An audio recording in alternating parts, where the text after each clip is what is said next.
ये बच्चों को इंसाफ तो होना चाहिए ना। जब पार्टी को आपको कामयाब बनाना है तो नौजवान बच्चों का आपको साथ देना चाहिए, जो कि तालीम में याफ्ता है, काबिल है, तो ऐसे बच्चों को तो साथ देना चाहिए।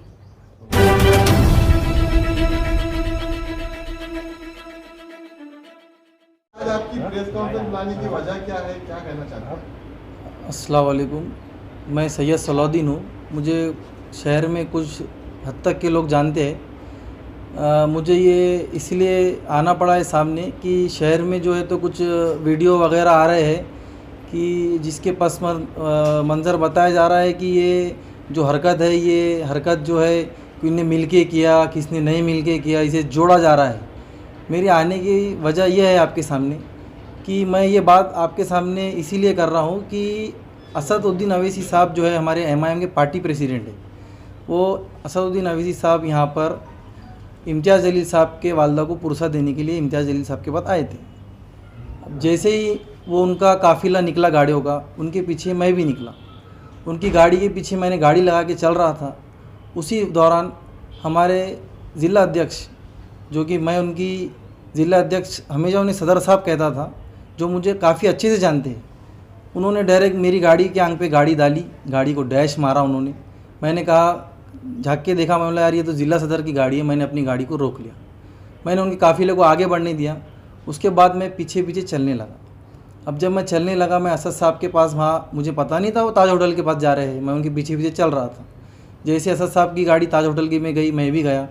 मैंने असद साहब के साथ एक सेल्फ़ी लिया। मेरा इतना ही काम रहता है कि भाई मैं मेरे पार्टी प्रेसिडेंट जब आते हैं तो मैं एक सेल्फ़ी लेके बाजू हट जाता हूँ।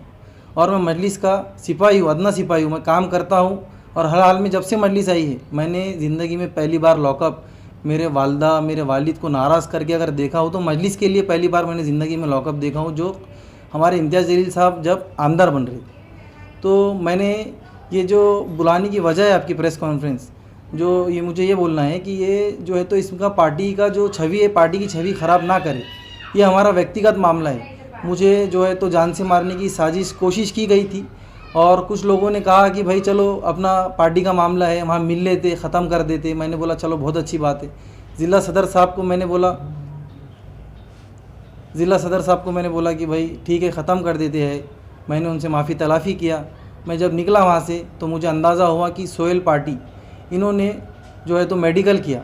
इन्होंने मेरे से मतलब मेरी गाड़ी फोड़े, इन्होंने मुझे मारे। ये लोग ने मिल के 3-4 जने थे ये, और मेरे खिलाफ़ मेडिकल कर रहे हैं। तो ये जब मुझे मालूम पड़ा तो उसी दौरान समीर साजिद बिल्डर साहब को भी ये मालूम पड़ा कि भाई ये ऐसा हो रहा है। जैसे ही जब ये मंज़र सामने आया कि ये ऐसा ऐसा कर रहे हैं, तो मैंने उनको कहा देखिए अब आप जो है तो मिलने की भी बात कर रहे हैं और पीछे से मेडिकल भी करा रहे हैं। तो समीर साजिद बिल्डर साहब ने कहा कि नहीं, ये तुम्हारी गलत फहमी। मैं बोला गलत फहमी नहीं है, ये पेपर है सामने।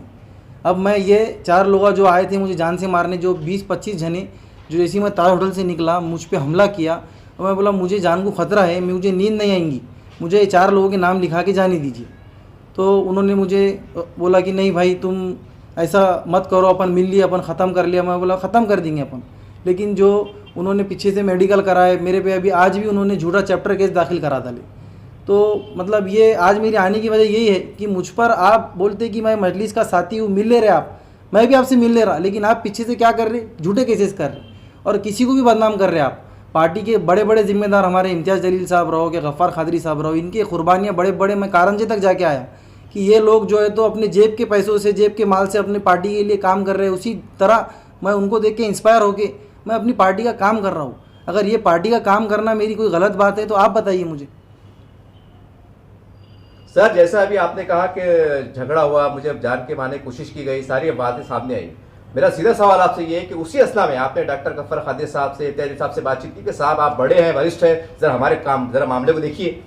इम्तियाज़ जलील साहब का जो वालदा का जो इंतकाल हुआ था, उसी के कारण मैंने इम्तियाज़ जलील साहब से कांटेक्ट नहीं करना मुनासिब समझा कि ये जो परिस्थिति है इसे समझ के लिया। मैंने ना डॉक्टर साहब से कांटेक्ट किया ना उनसे कांटेक्ट किया। हाँ, मैंने विकास येड़गे साहब को वहाँ बुलाया।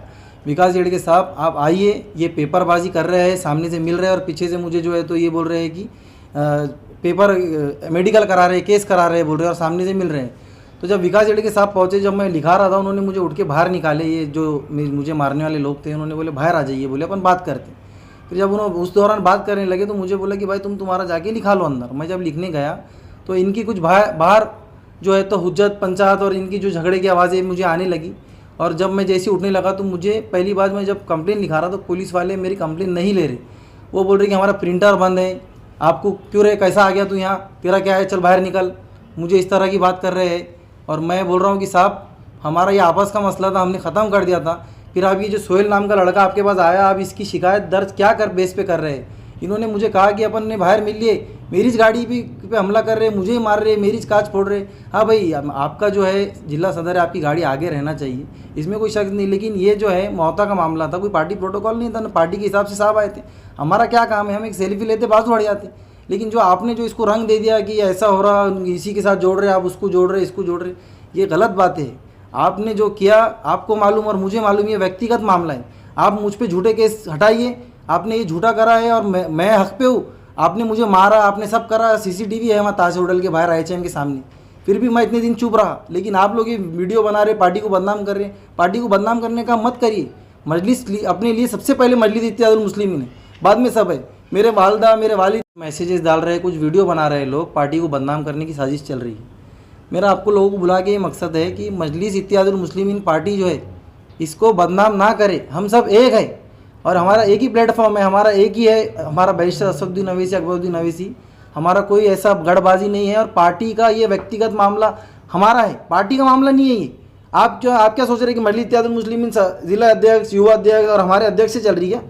हमारे में इत्तेहाद है, बरकरार रहेगा। लेकिन आप जब हमला कर रहे हैं, हम पे मार रहे हैं, तो उसको तो हमको आपको बुला के बताना पड़ेगा ना। पार्टी में क्या वो 2 जनों को आपने ऐसा करे, उनको गलत कर रहे, इनको अरे आप ये भी तो देखो कि हुआ क्या था मसला। आप डायरेक्ट अंजाम पे पहुंच जा रहे कि वो पार्टी से इनको ये करो, पार्टी से। और ये कह सकते हैं कि जो लोग मौका ढूंढ रहे थे पार्टी को बदनाम करने को, उनको मौका मिल गया। जिसको मौका ढूंढ रहे थे पार्टी में बदनाम करने को, उनको मौका मिल गया। अस्सलाम वालेकुम रहमतुल्लाहि बरकातहू। मैं सलाउद्दीन की वालदा आपसे ये कहना चाहती हूँ कि मेरा बेटा जो कि सिविल इंजीनियर है, जो मजलिस में शुरुआत से ही काम कर रहा है, लेकिन कुछ गुंडे लीडर लोग मेरे बेटे को आगे आने से रोक रहे हैं, ज़बरदस्ती इसको टारगेट कर रहे हैं। हर काम में बढ़ चढ़कर कैसा काम करता है ये, जबकि मेरे वालिद साहब जो कि 1980 से 2016 तक जनाब असदुद्दीन साहब के वालिद के बारे में एशिया एक्सप्रेस में एक कॉलम उनके बारे में लिखते थे। आज भी आप वो पेपर उठाकर उनके पन्ने पढ़ सकते हैं। और मेरे बच्चे का नाम उन्हीं के नाम से उन्होंने रखा था। मैंने मेरे वालिद साहब से कहा था भी कि मेरा बच्चे का नाम ऐसे क्यों रख रहे हैं, इसके मायने बहुत ये है। तो नहीं, बोले मेरे को असद साहब के वालिद साहब से लगा हुआ है, मैं उनके बारे में पेपर में लिखता हूँ और मैं इसी के नाम पे मेरे बच्चे का नाम रख रहा हूँ, नवासे का। जनाब असदुद्दीन साहब के वालिद के बारे में अपना कॉलम तैयारी करते थे। आज मेरे बच्चे को वो मजलिस से इतना लगाव है, वो बढ़ चढ़कर आगे काम करता है, हर काम में हिस्सा लेता है। लेकिन कुछ गुंडे टाइप लोग गलत फहमी का शिकार है, जो कि मेरे बच्चे को आगे आने से रोक रहे हैं, ज़बरदस्ती उसको हर्शमेंट कर रहे हैं और उससे जान से मारने की उसको धमकी दे रहे। उसकी ज़बरदस्ती उसकी गाड़ी फोड़ दिए। कौन है वो गुंडे लोग, कौन है, आप नाम बता सकते हैं? अब वो गुंडे लोग ये है कि समीर है, मुंशी पटेल है और 2-4 लोग हैं जिसके मैं नाम से वाकिफ़ नहीं हूँ। आए दिन मेरे बच्चे को वो परेशान कर रहे हैं। मजलिस का कोई बड़ा आदमी आकर कोई अच्छे से इक़दाम उठाकर इस मसले को हल नहीं कर रहा है। जैसा आपने मालूमात दी बाजी, तो असद साहब है, अकबर साहब है, ये पार्टी के बड़े जिम्मेदार हैं और आप एक उनके दर्द और उसकी जान को खतरे का मां जो महसूस कर सकती, शायद वो दुनिया में कोई महसूस नहीं कर सकता। आप बराह रास्त उनको क्या पैगाम देंगे कि इस मामले पे और खासकर मेरी बच्ची के जान के तहफ़्फ़ुज़ के लिए मामला पे कुछ आगे बढ़िए? ये कहना चाहूँगी कि जो हमारे खासदार साहब है, उन्होंने पर्सनली इस ताल्लुक़ से कुछ इक़दाम उठाना चाहिए और अपने मजलिस को बदनाम ना करते हुए इसमें सुलह करवाना चाहिए और इसके आगे कुछ उसके अच्छे राह निकालना चाहिए। सही। मजलिस पार्टी नौजवान बच्चों की पार्टी मानी जाती है। अगर नौजवान बच्चों के साथ में ऐसा होगा तो आप क्या कहेंगे पार्टी के आला अधिकारी?